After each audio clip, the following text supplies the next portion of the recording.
3, Scene 4, where we had seen how Macbeth presents himself as someone who cannot think of going back and kind of restart a life that is free from crime. Because going over is as tedious as returning, or returning is as tedious. This is a better way to put it. Returning is as tedious as going over. If you remember, he had said he wanted to meet the Weird sisters again. So before he arrives, we have a meeting of these three Weird sisters. Now, of course, they are confirmed as witches because they are meeting with Hecate, who is the goddess of witchcraft. I will not read this scene, just look at line number 11 onwards. A wayward son, spiteful and wrathful, who, as others do, loves for his own ends, not for you. So this is their analysis of Macbeth's character. That here is someone who is wayward, all right, spiteful and wrathful. Just keep these three words in mind. These three adjectives, they describe what these witches or weird sisters think of him. And I don't think they are missing the mark by much. And then, of course, they are also aware of the fact that he has not joined them because he belongs to the party of the Satan. No, that's not the case. He is here purely for his own purposes. He is a selfish man. He is guided by self-interest. It's not that he has turned away from God and embraced Satanism. No, they are aware of this.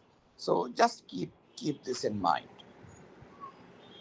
And then towards the end, he shall spurn fate, scorn death, and bear his hopes above wisdom, grace, and fear. And you all know security is mortal's chiefest enemy. So what do they tell you? That perhaps what will ultimately undo Macbeth is this sense of security, which of course could also be translated as overconfidence.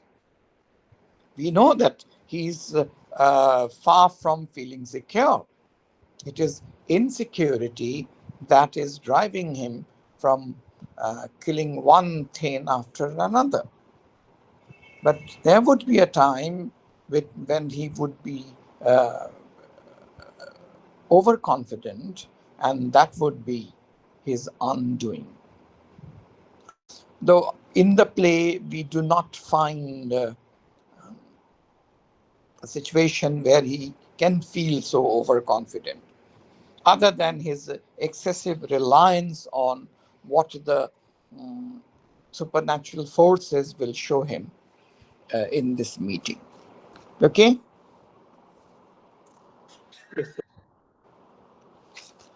Now, if you remember, I had told you that what the banquet scene has done, it has exposed Macbeth. Now people are openly talking about his crimes, the way he is ruling Scotland. That is to say that he is now what you would call a naked king without his clothes on.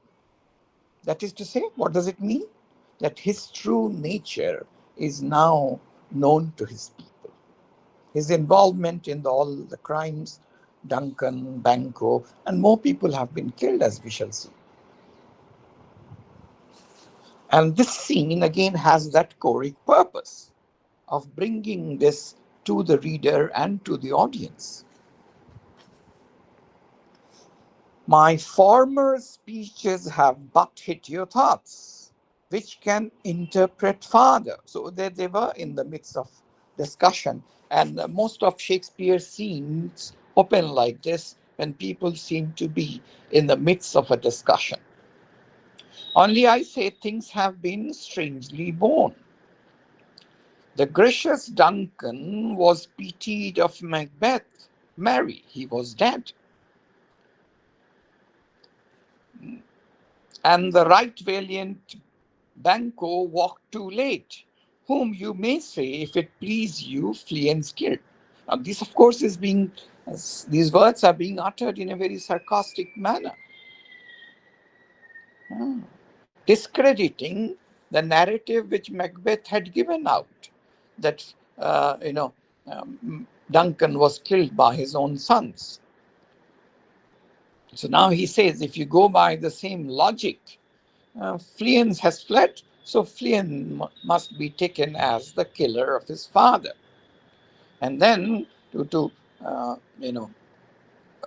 make this sarcasm hit you harder, he says, men must not walk too late. Who cannot want the thought, meaning hell thinking, how monstrous it was, Malcolm and for Donalbain to kill their gracious father.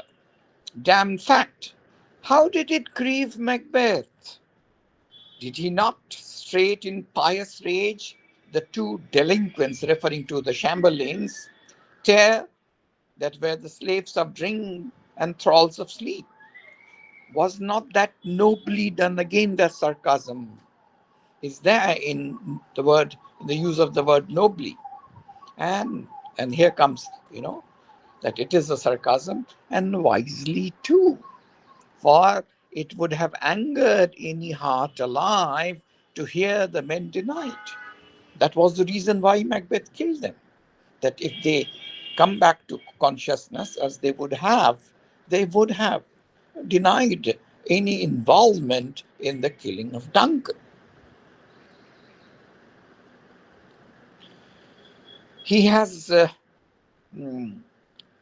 so that I say, he has borne all things well. And I do think that had he Duncan's sons under his key, meaning under control, and it is please heaven he shall not. So now it is becoming open. The veneer of sarcasm is removed, and now it is openly said, God save us from the day when Malcolm and Donalbain come under Macbeth's control. He would kill them without a second thought. They should find what it were to kill a father. So should Fleance. Uh, but peace, for from broad words, and because he failed his present at the tyrant's feast here, I hear Macduff lives in disgrace. Sir, can you tell where he bestows himself?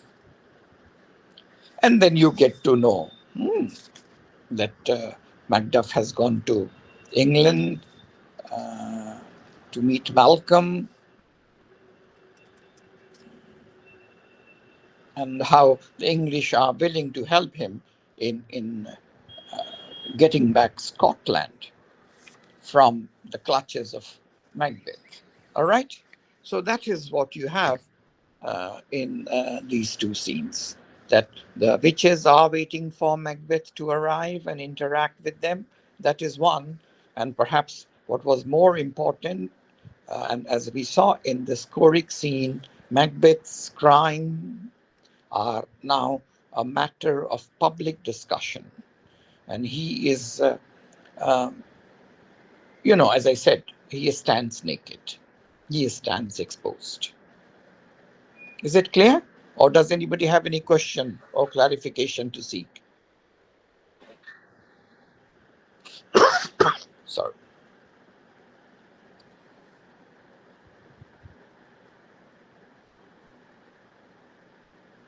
Rajoshi, is it all right? Yes, sir. Clear. Can we move on to the next act? Yes, sir. Good. I will not read this part where you have a description of how they um, kind of prepare themselves for their magical spell to work. It's a long description of something, all the things, all the ingredients they use to put in the cauldron and how the spell begins.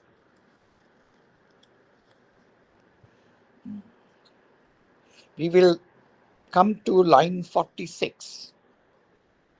Enter Macbeth. Got it? Yes, sir. How now, you secret black and midnight hag? What is it you do? Referring to the uh, preparation they were making for their magic spell to derive its power and become active. A deed without a name. I conjure you by that which you profess. However you come to know it, answer me. So I have come to get answers to some of my questions. And if answering them means the destruction of the world, I don't care. What are these, but before that he says, let, though you untie the winds, naturally referring to a storm, if you untie the winds, there would be destruction, and let them fight against the churches, meaning blow away the top of churches, though the yesty waves confound and swallow navigation up, referring to strong sea waves, this, sinking ships, though bladed corn be lodged, bladed means unripe, lodged means, kind of uh, falling, beaten down, so they are destroyed, and trees blown down, though castles topple up on their warders' heads, though palaces and pyramids do slope, meaning bend, under the influence of strong gusts of wind, their heads to their foundation, though the treasure of nature's Germans tumble all together. This is something very interesting. What does this nature's Germans refer to?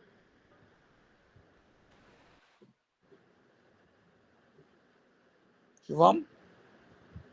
Sir, I think it refers to the seeds uh,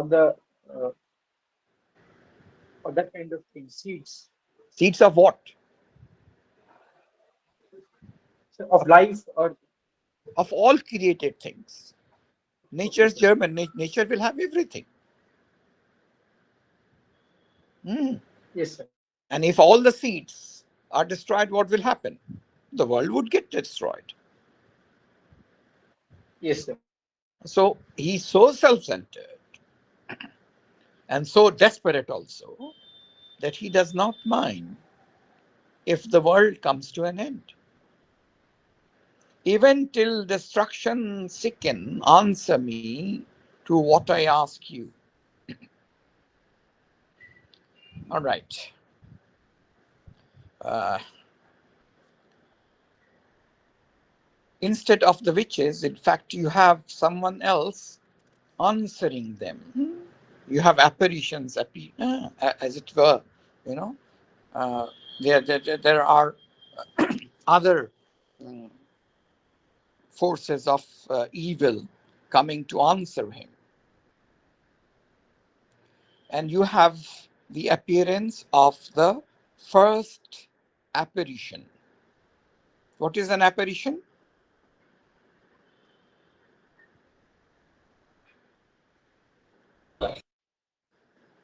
Hmm? So I think a ghost like image or something. A ghost picture, ghost like Yes. image. Yes, that's it. First apparition, an armed head.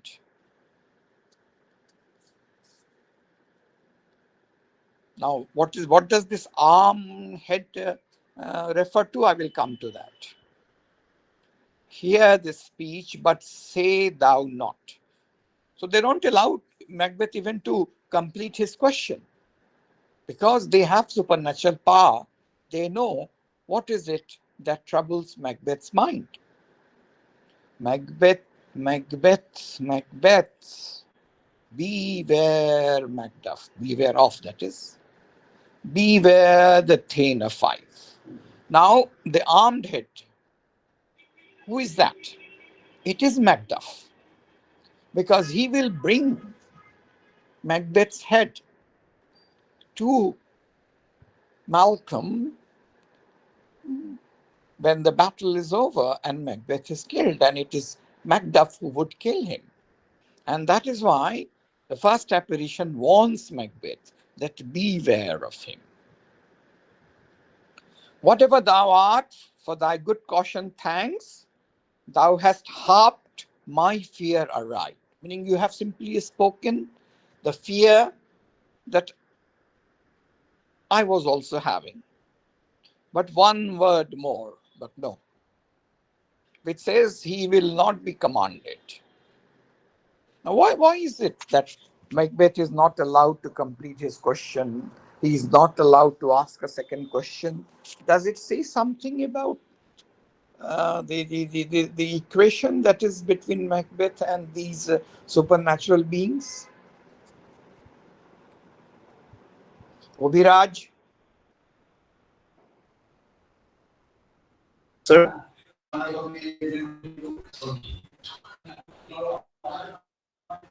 Obiraj can't hear you. Arjo? Your mic is also not working. So can we have Nilanjan answering this? So what was the question? As I said, that they do not allow Macbeth. First, he was not allowed to complete his question. Next, he's not allowed to ask another question. So, from there, my question was, how would you explain this, the kind of equation that exists between Macbeth on the one hand and these supernatural creatures on the other? So it seems like that the witches are trying to overpower Macbeth through his ambition. Just like in the first scene, they No, treated him as they wanted. that's not the right way to put it. You've got something of it. It's simply that it's the power, in the power equation, they have the upper hand. They control Macbeth Because they and are they are not going supernatural. to be controlled by Macbeth. You get my point? And sir, Sir, they are powerful just and the because they are supernatural and not human being. Got it. Rajarshi, you wanted to say something. yes, sir, so Macbeth is making the same fault or the same mistake that Foster's did. He thinks that he has some power over those supernatural beings, but that's not the truth. That's it. That's the point. Yeah, when Faustus wants to get married, how Mephistopheles snubs him. Isn't that so? Though he gives him a Yes, toy sir. Yes, sir. hmm, Yes, sir. by bringing dead Helen back, which is not, nothing but a spirit, or who is not none but a spirit. Yes, So sir. the second apparition comes.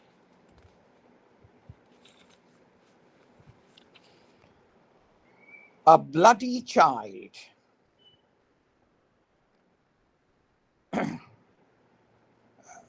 Be Macbeth, Macbeth, Macbeth. Be bloody, bold, and resolute. Laugh to scorn the power of man, for none of woman born shall harm Macbeth. Now, what does it mean?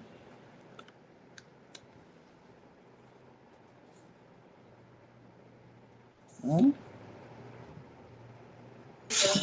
Sir, everybody is born of a woman, but here probably he's speaking of the natural birth from the womb. No, you get the don't tell me what happens in the play later.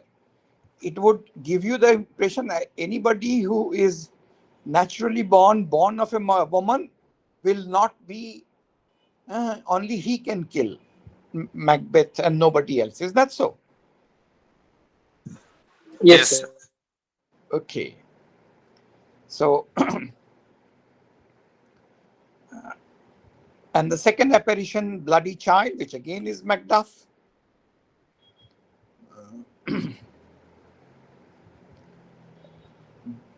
Be bloody, bold, and resolute, laugh to scorn the power of man, for none of woman born shall harm Macbeth. Then live Macduff. Then why should I fear Macduff? Because he thinks that there is no one in the world who is not born of a woman. All right. So he has been given an assurance that makes him not immortal, because he thinks I will die only natural death. No other person can cause uh, my premature death. And yet I will make assurance double sure and take a bond of fate. And bond again is a legal metaphor, that I will take a guarantee bond in that sense. Thou shalt not live, that I may tell pale hearted fear it lies and sleep in spite of thunder. So he will kill Macduff. That's the point he has made.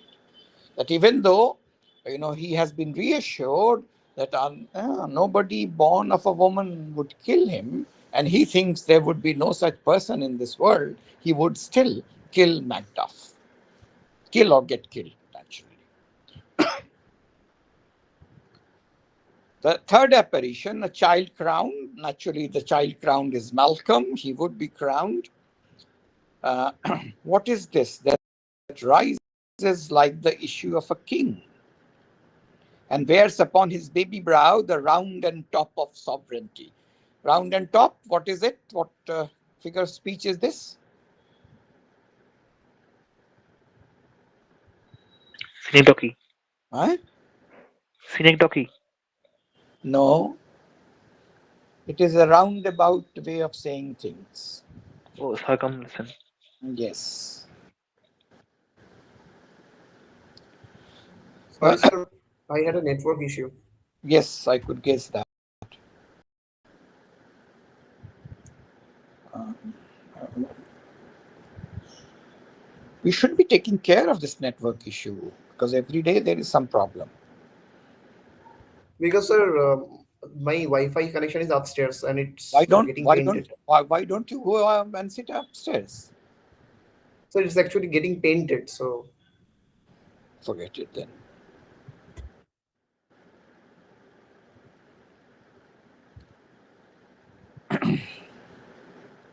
Be lion metal, proud and take no care, who chafes, meaning who is angry, ah, who frets, or where conspirers are. Macbeth shall never vanquished be, until great Burnham wood to high Dunsinane hill shall come against him. How would a forest walk? So they give him assurances which you think would never be mm, fulfilled. How can you find a man uh, who is not born of woman? Or how can you make a forest walk? So they are giving Macbeth a foolproof guarantee that he will die a natural death. No one can harm him. Is that so? Yes, sir. Yes, sir.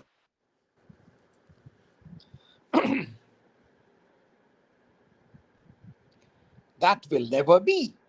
Who can impress? Impress is a word. What does it mean?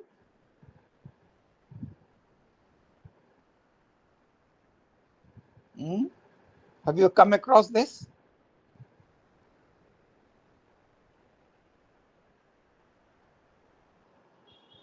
When you have what you call conscription, people are forcibly made to join the army. Okay, they are given some money which is called press money, and from there the word impress means making someone forcibly join the army. Or okay, so just keep that in. Yes, sir.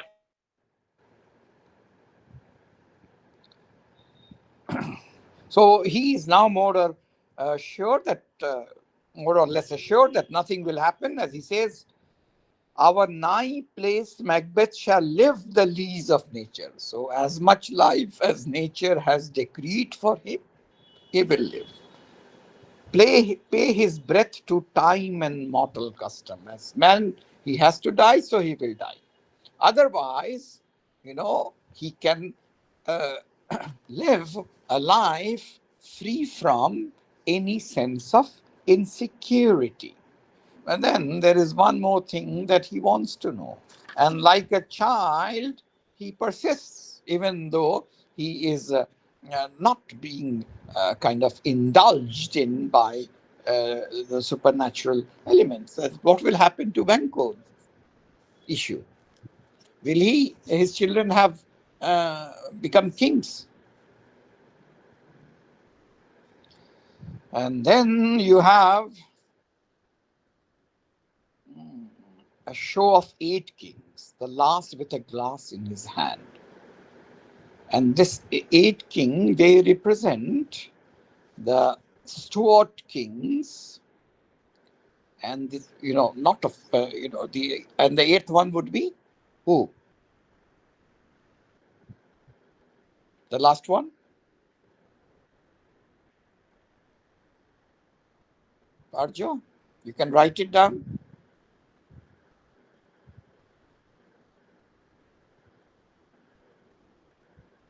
So Banco will have not one, two, three, but 8 of his descendants as king.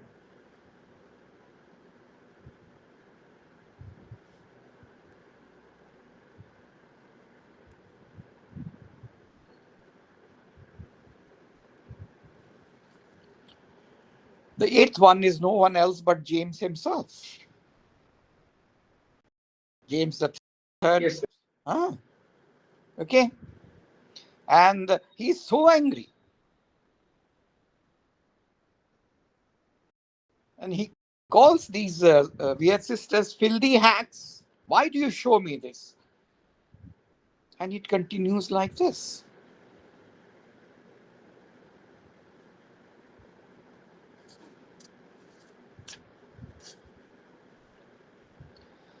And towards the end, they turn to the king, and as if, it is as if they are coming out of the play, line 131. Uh, while I will charm the air to give a sound, while you perform your antic round, referring to the dance, that this great king may kindly say, apparently it is Macbeth, but that's not the king. Perhaps this was included when this play was performed for King James. And they are this first bit is coming out of the play and addressing the king directly. Okay? Yes, sir. And when they leave, Macbeth, as I said, is fuming. Let this pernicious hour stand a accursed in calendar, and a meaning forever, because that is something that he could not accept. On the one hand, they had given him assurances that would um, kind of make him not to fear anybody in the world, but at the same time, they have disappointed him and disappointed him greatly by showing that 8 of Banquo's descendants would be kings. All right? Yes, sir. Yes, sir. Okay. And then when Lennox arrives, uh, he asks him, Saw you the Weir sisters? He says, No. Ah, indeed. Then he kind of curses him and unknowingly curses himself also. He says, Infected be the air whereon they ride, and damned all those that trust them. Who trusts them most? Macbeth himself. Yes, so he's cursing himself. He is damning himself. Yes. Okay. Uh, then there is an aside. I will read a little of it. Time thou anticipatest, and then he's told that Macduff has fled England, fled to England, that is. And then he decides that from now onwards, from this moment, the very firstling of my heart shall be the firstling of my hand. So what I will think, I will execute immediately. Okay. And even now, to crown my thoughts with acts, be it thought and done. The castle of Macduff I will surprise, seize upon fife, give to the edge of the sword his wife, his babes, and all the unfortunate souls that trace him in his line, not boasting like a fool. So now, from murdering an individual, this individual and that individual, he is now thinking of a mass murder, each and every one associated with Macduff, his wife, his children, his servants, his relatives, they would all be massacred.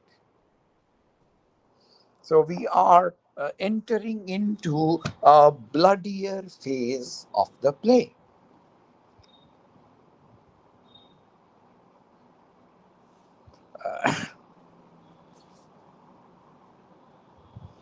And immediately we are taken to Macduff's castle. All right? Yes, sir. Yes. And Lady Macduff is very angry because her husband, that who has fled England without taking them along. What had he done to make him fly the land? Ross tries to pacify her. You must have patience, madam. He had none. His flight was madness. When our actions do not, our fears do make us traitors. So he had done nothing to be called a traitor or to be punished like a traitor. So why did he think of fleeing from Scotland? In fact, it is this act, meaning an act which is born out of fear, that has resulted in him being branded a traitor.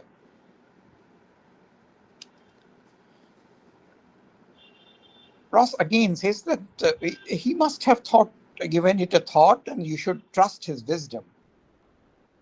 Wisdom to leave his wife, to leave his babes, his mansions, and his titles in a place from heavens himself does fly.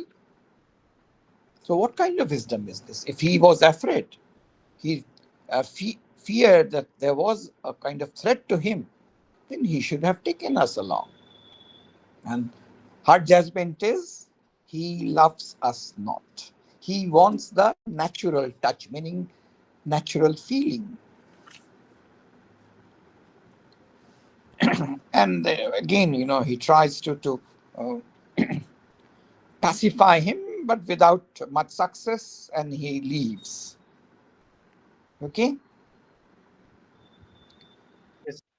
I skip uh, next part, meaning till his exit, and come to line 30. And this is one of the most uh, tender moments in the play, perhaps the only mm, tender moment in the play where, power, blood, fight, murder, they, you know, disappear, and in its place you have a life of peaceful, happy, not so happy but still loving domesticity, I will call that. A mother and her young son interacting with each other. So Lady Macduff tells her son, Sarah, your father is dead. What will you do now? How will you live? The young boy says, as birds do, mother. What with worms and flies? With what I get, I mean, and so do they. So it's a very clever answer. As birds manage to live with whatever they get, I would also manage to live with whatever I get. Poor bird, thou wouldst never fear the net, nor line the pitfall, nor the gin. Gin is again a snare, referring to the various ways in which birds are caught. Why should I, mother? Poor birds, they are not set for. So I am too young to be of any interest to these murderers. And then he tries to defend his father. My father, not defend, but basically saying that I don't believe that my father is dead. My father is not dead for all you're saying. Yes, he is dead. How wilt thou do for a father? Now he asks, kind of repeats this question, how will do for a husband? Very intelligent boy, too intelligent for his age, and the mother would comment on this. What do you call a child like this who is more intelligent for his years? What is the word for it? Shubham? Arjo, have you disappeared?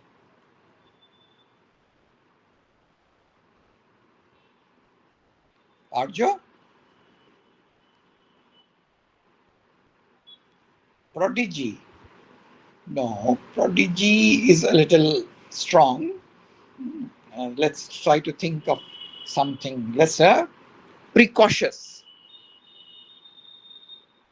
You all know this word. Oh. Prodigy is, of course, higher, someone. Child prodigy, as we say. But no, we will just use a simpler word, precautious. Uh, how will you do for a husband? Why? I can buy me 20 at any market.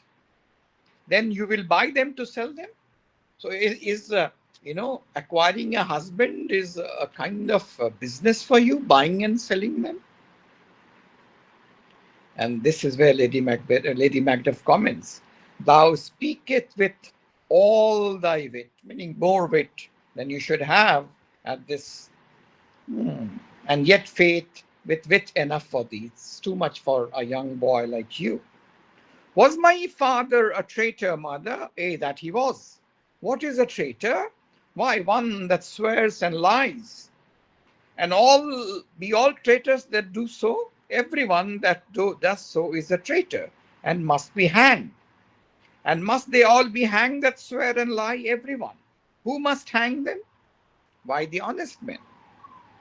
Then the liars and swearers are fools, for there are liars and swearers enough to beat the honest men and hang up them. So the world is dominated by these traitors. So are they fools not to come and kill those who try to punish them?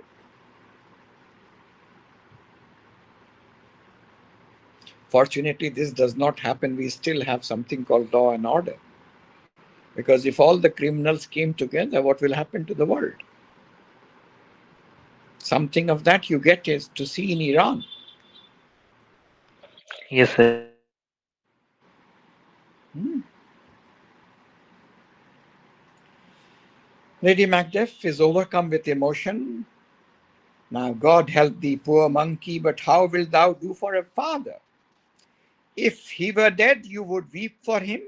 If you would not, it were a good sign that I should quickly have a new father. Poor Platter, how now? How thou talkest. So this I said, this is perhaps the only scene where the human touch, the gentle human touch, is on display. And it is in complete contrast to most of the things that you have in the play. Because most of the time we are talking about power, its acquisition, its retention, and that involves violence. that involves murder.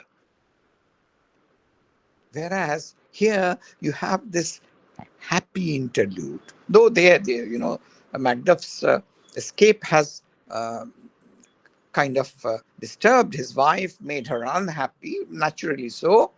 But still, this interaction between mother and son is one of the most tender moments in the play, perhaps the only tender moment.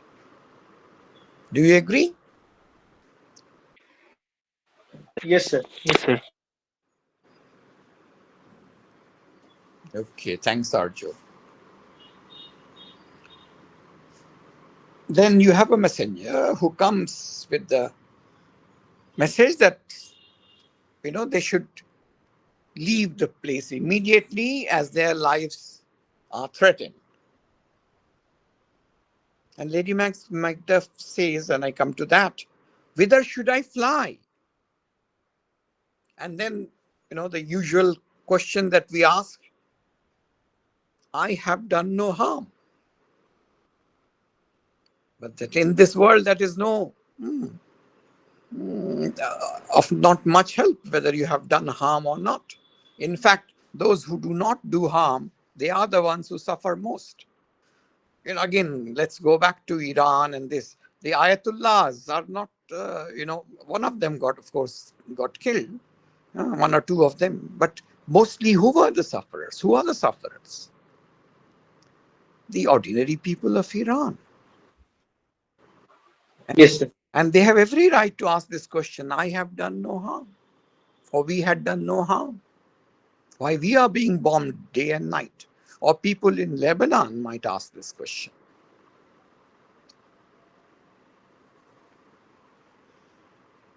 I am in the earthly world, so this is the reality of the world, where to do harm is often laudable. To do good sometime accounted dangerous folly. And in fact, it is again something that tells you uh, more about the kind of times we live in. That if you are good, you are generally thought to be a fool. Uh, you have to be scheming, you have to be aggressive, and that's what characterizes this world of ours, however unfortunate that may be. And then the murderers appear and they kill all of them. So you have this mass murder. And what I would like you to keep in mind and ask yourself this question. After you have seen an innocent child, a loving mother, and the whole family of them being killed like this, after this, will you have any sympathy for Macbeth? Even if you had a little, despite the couple of murders he had committed or got committed. No, sir. Why? You have to justify. Because it's not a work of a soldier or a brave soldier killing his wife and son. If he had killed Banco, it would be killed Macduff, then it would be a brave act, even from an evil motive. But killing son and wife is a kind of treachery. It's not a act of bravery. Rajarshi?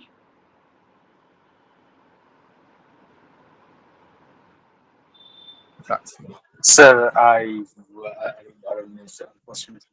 Hmm? Didn't get you. Sir, I wouldn't guess.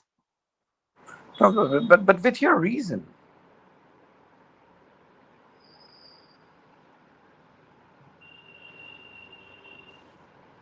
You have to justify your answer. Obiraj, would you like to comment? Sir, I think it's completely unfair to, I mean, include the people like the son and the wife who are completely innocent and have nothing to do with it. No, my question is different. How would, after that, do you think that we can still consider Macbeth as the tragic hero of the play? Is he a tragic hero? Uh, Sir, I think he can be considered as a tragic hero because he had certain possibilities and some certain noble qualities which are portrayed in the prior scenes. Yes, But that's the reason why I said that you might have still harbored some positive feelings towards him. But after this, would you continue to do that? That is the reason. What you have said, that was the reason why I asked this question. no, sir, given the possibilities and inherent qualities, we can consider him because, after all, a man is not completely black or white in character. Is a he has several shades of gray. No, Yes, but sir. I also think so. So at the beginning of the play, he was introduced as a worthy and loyal soldier, and his fall from his greatness is making him a tragic hero. I feel his fall from his greatness. okay, we will come back to this question towards the end of the play. Given Just keep this question in mind. Is he a Okay, tragic? sir. Okay, Okay, sir. that's all Okay, for sir. Yes. Thank you, sir. this.